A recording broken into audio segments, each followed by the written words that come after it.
many people who need a kind of a primer or a primer, as people sometimes say, into the ABCdarian, the essentials of what all of this is about. Beyond Trump, slapping Zelensky around. Yeah, that was important. But watch this very carefully.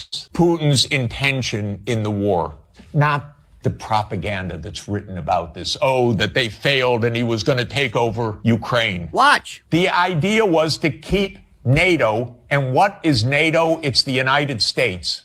Say it again. NATO is the United States. And also remember something. No Russia, no NATO. Say this with me. No Russia, no NATO.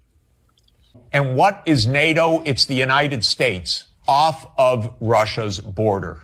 No more, no less. When the Soviet Union ended in 1991, and an agreement was made that NATO will not move 1 inch eastward. Now, what happened after 1991, the United States decided there would be no end to eastward enlargement of NATO. And the decision was taken formally in 1994. When President Clinton signed off on NATO enlargement to the east, all the way to Ukraine and into Georgia. So the NATO enlargement, as you know, started in 1999 with Hungary, Poland, and the Czech Republic. And Russia was extremely unhappy about it. But these were countries still far from the border. So the next round of NATO enlargement came in 2004. With the 3 Baltic states, Romania, Bulgaria, Slovenia, and Slovakia. At this point, Russia was pretty damn upset.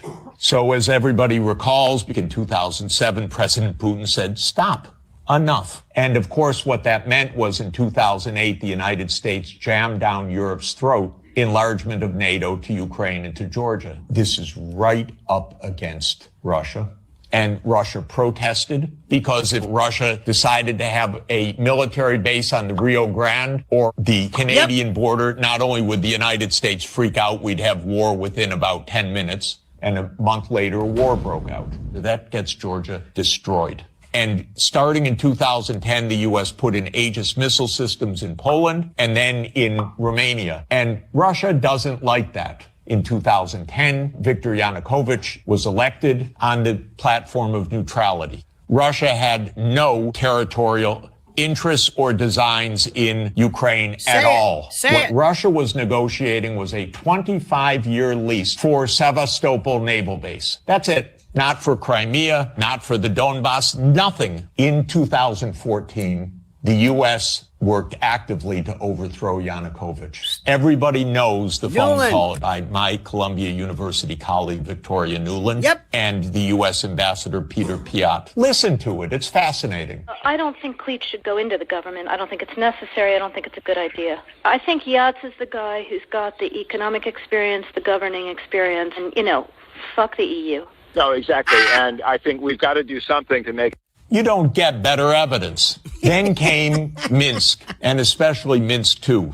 It said there should be autonomy for the Russian-speaking regions in the east of Ukraine. It was supported unanimously by the UN Security Council. The United States and Ukraine decided it was not to be enforced. There were many thousands of deaths in the shelling by Ukraine in the Donbass. And one of the issues on the table in December 2021, January 2022, was, does the United States claim the right to put missile systems in Ukraine? And Blinken told Lavrov in January 2022, the United States reserves the right to put missile systems wherever it wants. So the war started. What was Putin's intention in the war? It was to force Zelensky to negotiate neutrality. And that happened within 7 days of the start of the invasion. 7 days. Ukraine walked away unilaterally from a near agreement. Why?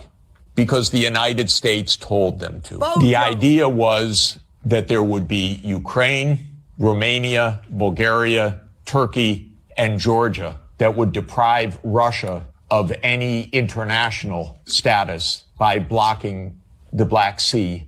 And the American senators, who are as nasty and cynical and corrupt as imaginable, say this is wonderful expenditure of our money because no Americans are dying.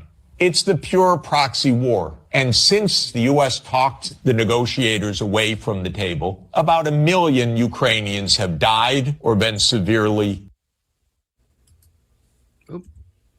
What happened?